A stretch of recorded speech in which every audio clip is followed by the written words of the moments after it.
Buenos días a todos. Muchas gracias por su presencia. Agradezco a todos los que organizaron este evento y esperamos que seamos objetivos y que se lleven algo de esta plática.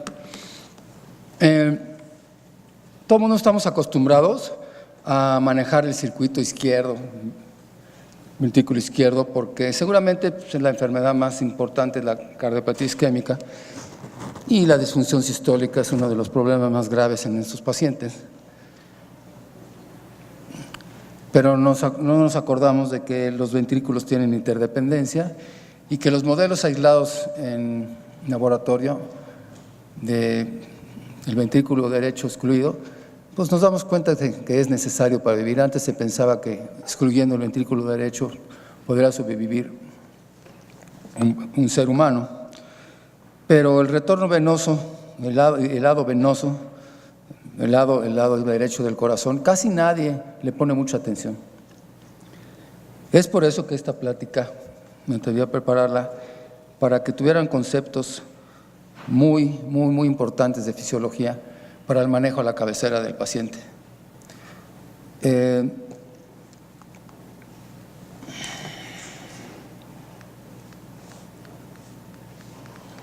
La que sigue, por favor, que no cambie esto. ¿Es enlace? Adelantar y atrasar. A ver. Ok. Para entender la fisiología del retorno venoso, o el lado derecho del corazón, tenemos que entender varias cosas muy importantes. Una de ellas es la presión media de llenados sistémicos. No hay duda que este concepto, que ahorita explicaré qué es el más importante para el retorno venoso. Y fue descubierto hace mucho tiempo por Starling y Bayer. El segundo concepto es el del retorno venoso, que están ustedes muy familiarizados con él. Y el tercero es el volumen de estrés y el no estrés. Los tres los vamos a explicar. A mí se me figura el lado derecho del corazón como si fuera una cisterna con dos compartimentos, uno superior, uno inferior, uno que es el activo, que es la parte superior, con una bomba de infusión al tinaco de la casa, y si el tinaco de la casa está lleno, no va a pasar agua. En el momento que el sensor de vaciamiento del tinaco dispara la señal eléctrica a los sensores de la bomba, empieza a salir agua y entra al tinaco. El tinaco es el ventrículo izquierdo, y cuando cae a las llaves de su casa o a la regadera, ese es el gasto cardíaco del lado izquierdo. Y además se me figura que no solamente es un modelo físico de este tipo, sino simula mucho la ley de Ohm y sigue paralelamente a la ley de Poisson.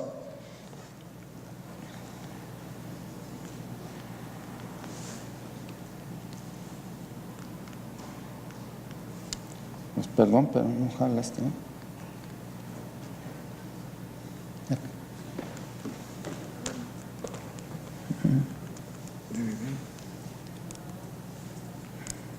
Si no, lo pasan y ya, ¿no? ¿Ya? ¿Ahora sí? Ahora sí. Bueno, nosotros tenemos un volumen circulante en nuestra economía, pero el 70%, para que lo sepan, se encuentra en el lado venoso, en las vénulas, en el lecho esplácnico está el 30%, y solamente el 18% se encuentra en el lado arterial, solamente el 18%. De tal manera que en situaciones de estrés, el volumen estresado, no estresado, ayuda al estresado a mantener el retorno venoso. Pero ahorita vamos a explicar qué es cada uno de ellos. Si infundimos líquidos siempre se incrementa el gasto cardíaco. Ese es un concepto erróneo que tenemos todos, o teníamos todos, o a lo mejor ustedes no lo tienen. Pero no, esto es falso, no existe como tal. El hecho de que infundan volumen a un paciente no va a significar que la ley de Starling va a funcionar automáticamente. Y es por muchas razones. Es por esto que aquí empieza la duda en esta plática, y desde hace muchos años ya satanizado, más bien masacrado desde el punto de vista científico, que la respuesta a volumen y la PVC como tal entre otros parámetros estáticos, no sirven, porque la PVC puede estar alterada por miles de factores que no tienen que ver nada con la función ventricular derecha. Aquí tenemos la presión de llenado sistémico media. Aquí tenemos el compartimento que les digo que es como cisterna. Este es el volumen no estresado. El volumen no estresado pues, es el que se mantiene alerta en caso de un choque hemorrágico para pasar al volumen estresado, que es el que está activamente en el lecho vascular venoso y que llega a la aurícula derecha para cumplir sus funciones de aumento de la ley de Starling, aumento del retorno venoso, aumento del gasto cardíaco en un corazón sano. Y en un corazón no sano actuará de diferente forma, pero también es el mismo concepto fisiológico. De tal manera que el volumen de estrés es el 30% y es el que está circulando con nosotros ahorita que estamos caminando y que nos sube el gasto cardíaco porque caminamos rápido o porque corremos o porque hacemos ejercicio. Pero es muy importante saber que hay dos compartimentos. El que yo les decía que es como si fuera la cisterna y este es el tinaco. En el momento que se vacía el tinaco, el volumen de no estrés sube al volumen de estrés, pero tiene que haber una condición sine qua non, que el tinaco esté vacío. Si la presión en el tinaco está elevada, no va a pasar esta agua, se va a derramar el agua o no va a pasar agua o se va a derramar por alguna fuga que tenga o simplemente la bomba no va a actuar, la bomba que sube el agua a nuestro tinaco. Es nada más cuestión de física. La ley de Hagen-Poisson es similar a la ley de Ohms y es igual a la presión es igual a la presión más alta menos la presión más baja entre las resistencias. ¿Por qué? Porque si no hay gradiente de presiones, no hay flujo, igual que en la ley de Ohm, que te dice que la presión en un vaso es inversamente proporcional a la cuarta potencia de su radio en flujo laminar y en octava potencia en flujo turbulento. Y es directamente proporcional a la longitud del vaso y a la viscosidad del líquido donde circula. Y las resistencias también van a estar expresadas en la fórmula del llenado medio, la presión de llenado sistémico medio. De tal manera que esta ley es la que se basa todo el retorno venoso y en la presión media de llenado sistémico. ¿Cuál es la función del lecho venoso? Pues es un pasadizo de la sangre hacia el corazón derecho. Y de pasada también es un reservorio, que lo acabamos de decir. Entonces tiene dos funciones. Esta es la ecuación del retorno venoso.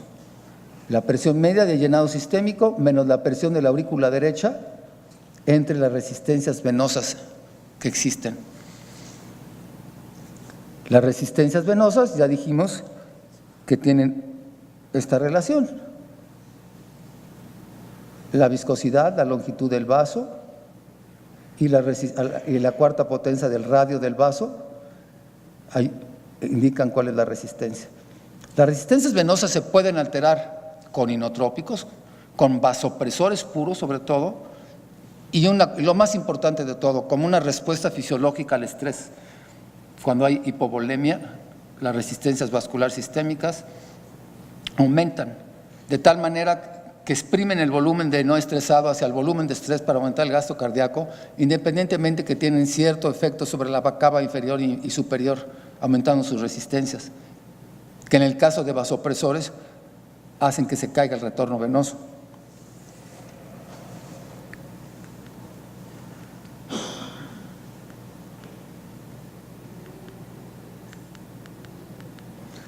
Ahora sí, la presión media de llenado sistémico es la presión que existe en el circuito venoso en presencia de paro cardíaco. Eso se ha hecho a nivel experimental y a nivel clínico el doctor Pinsky. De tal manera que la presión que existe y la presión que ejerce el vaso no pulsátil en ese circuito es de 8 a 10 milímetros de mercurio. Y es el factor más importante para el retorno venoso, lo vuelvo a recordar. Esta es una transparencia del doctor Pinsky, que me hizo el favor de regalármela, y que es muy elocuente, y aquí van a entender, yo creo que casi todo lo de la plática.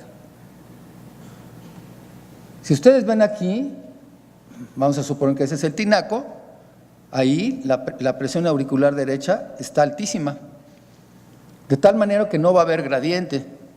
No va a haber gradiente, por lo tanto no va a haber llenado en la aurícula derecha. ¿De acuerdo? Si esa presión de la aurícula derecha disminuye, en ese momento hay un gradiente y el gasto cardíaco se va a la derecha y funciona la ley de Starling. Pero ustedes se preguntarían, ¿y si la presión de la aurícula izquierda está demasiado baja? ¿Qué va a pasar? ¿Se va a inundar el ventrículo derecho? Pues podría ser desde el punto de vista físico, sí, pero hay un reflejo vasoconstricción pulmonar que defiende al ventrículo derecho de no ahogarse en retorno venoso y lo protege. De tal manera que aquí el mensaje importante es que sí va a haber un aumento del gasto cardíaco al infundir líquidos, al subir el retorno venoso, por medio de aumentando la presión media de llenado sistémico, sí hay un gradiente entre la aurícula y la periferia. ¿Quiénes son factores que mantienen ese gradiente? Ya les dije, la presión media de llenado sistémico, los músculos de las piernas y el gradiente pleural. La presión inspiratoria genera gradientes a la aurícula derecha. Es por eso que sistemas de ventilación mecánica pseudoespontáneos generan presión negativa que aumenta el retorno venoso del lado derecho y en situaciones de disfunción sistólico-diastólica puede generar falla cardíaca por disminución de la presión intratorácica o la presión negativa en el tórax.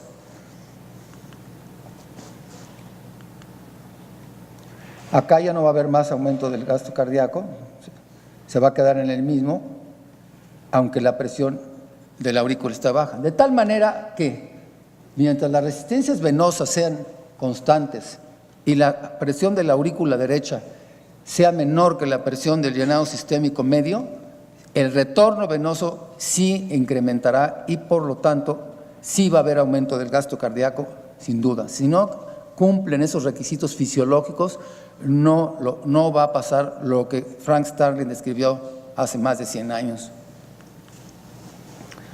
Muy fácil, aquí está ejemplificado como aquí, esta curva que está aquí, si ustedes suben la presión media del llenado sistémico y está constante las resistencias vasculares venosas, pues la curva se va a desviar al lado derecho. Sin embargo, si esto está constante y subimos las resistencias venosas con vasopresina, por ejemplo, el gasto cardíaco se va a caer.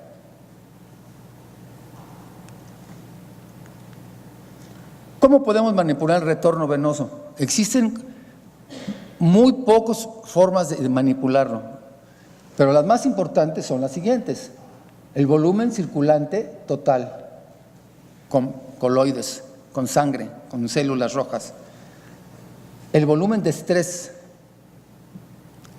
que se libera a través de catecolaminas de forma fisiológica y de manera endógena o con volumen infundido por nosotros, de tal manera que si infundimos cristaloides, además de subir la presión media de llenado sistémico, pues también disminuirá la viscosidad de la sangre y habrá mejor retorno venoso. Los vasopresores y los sinotrópicos, que actúan de diferente forma, pero algunos de forma adversa. ¿Qué pasa si a nosotros le damos a un paciente vasopresores sin tener el lecho vascular venoso repletado? En un paciente que estamos pues tratando de reanimarlo y sacarlo del estado de choque. Pues va a pasar que la poscarga va a aumentar, las resistencias venosas periféricas van a incrementar y la curva se va de la A a la D, disminuyendo el gasto cardíaco, disminuyendo el retorno venoso. Entonces hay que tener mucho cuidado cuando nosotros reanimamos un paciente de la forma que quieran y utilizar norepinefrina. Las guías y las no guías se saben que para salvar los lechos vasculares limítrofes en un paciente que llega en estado de choque, te sugieren utilizar norepinefrina lo más rápido posible. Pero tiene que haber volumen circulante, porque si esa norepinefrina la elevamos en una forma indiscriminada y no ordenada, lo que va a hacer es aumentar la poscarga del ventrículo izquierdo y se va a caer más el gasto. Por eso dicen que hay que iniciar 30 mililitros por kilogramo de peso, no en una forma estricta, porque para eso son guías. Lo demás está en la cabecera del enfermo, en nuestro conocimiento y experiencia, y la de un grupo en medicina crítica. Y posteriormente usar norepinefrina, si no sale con eso capacidad de líquidos, porque ya sabemos que la hipervolemia y la sepsis y la respuesta inflamatoria rompen el glicocálix y rompen el endotelio vascular para que se fugue lo que le pongas. Y esto ha dado una vuelta de 360 grados a la reanimación actual, y los pacientes ya no sufren de tanto exceso de agua, porque sabemos que la hipervolemia sube la presión venosa central y que aumenta la presión precapilar en los órganos capsulados, y puede haber hasta falla renal sin haber estado de choque. ¿De qué otra forma lo podemos alterar? La presión positiva, sabemos que aumenta la presión en la aurícula. Otra razón para decir que la PVC no sirve. Está aumentada, pero no quiere decir que esté el paciente normovolémico. Cada 4 latidos de un paciente hipovolémico, al recibir el disparo de la presión positiva, va a disminuir el gasto en la expiración. De tal manera que la presión positiva, el tórax, aumenta la presión en la pleura, en la aurícula derecha, y le pega el retorno venoso, disminuyendo el gasto cardíaco si el paciente está depletado. Por otro lado, la presión positiva al final de la expiración también es otro factor que puede alterar el gasto cardíaco. Siempre hemos creído que el PIP baja la precarga y es su único efecto, aumentar la presión en la aurícula derecha, disminuir los gradientes periféricos a la aurícula derecha y bajar el gasto cardíaco. Sin embargo, a nivel experimental se ha demostrado que rompen un reflejo simpático natural del organismo que hace que cuando baja el retorno venoso aumenten las resistencias venosas y luchen contra de esa disminución del retorno venoso. Así es que el PIP no nada más baja el retorno venoso por su efecto físico de la presión, sino que rompe un reflejo simpático. Y aquí estamos viendo el ejemplo muy claro de esta transparencia de Pinsky muy famosa, donde la presión positiva pues altera la presión en la aurícula derecha, subiéndola, y luego posteriormente vemos la presión pleural aumentada, que es el efecto directo de la presión positiva del ventilador, y luego aumento de la PVC.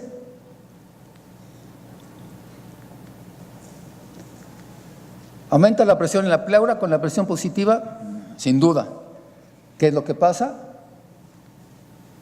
Se mueve la curva inmediatamente durante la expiración, más o menos hasta en el cuarto latido después de cada disparo del ventilador, hace su efecto sobre el gasto cardíaco, y aquí se ve la presión de pulso disminuida.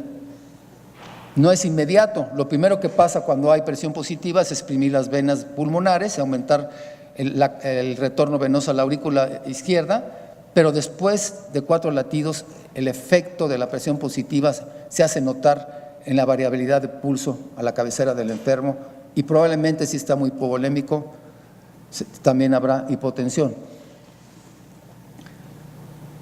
Todo esto ya lo sabemos, todos los que están aquí estoy seguro, y todas las variables estáticas para predecir volumen están masacradas desde el punto de vista científico. Nos quedamos con estas, que Marlet en un ratito va a hablar en una forma extensa de cómo hacemos hace mucho tiempo en muchos hospitales, ver si el paciente tiene respuesta a volumen, y eso va a influir mucho en nuestras indicaciones posteriores para evitar la hipervolemia en el paciente, y el ultrasonido es una gran arma para hacerlo. Algunos no tendrán nada para saber cómo está la volemia, ni tienen forma de encontrar, no tienen ni forma de encontrar las 5 cámaras porque no hay ultrasonido, ni tienen monitores que te den la delta de PP, o que puedan congelar la imagen y hacerlo de manera manual. A lo mejor nada más tienen la pausa inspiratoria en el ventilador midiendo el gradiente entre el CO2 expirado y el CO2 parcial. Pero Max Harry Weil, hace mucho tiempo, uno de los maestros del estado de choque, nos indicó cómo hacerlo de una forma ordenada pasando cargas de volumen de una forma clínica para evitar que el paciente se encharcara, porque no todo el mundo tiene esto. No todo el mundo practica el eco, no todo el mundo le gusta el eco y no todo el mundo le proporcionan eco. Entonces tenemos muchas armas, muchas veces no sabemos qué hacer, pero lo más importante es, número 1, la clínica. Pero número 2, hay que saber la fisiología para evitar que el paciente esté hipervolémico, que le hagamos más daño que beneficio. Muchísimas gracias.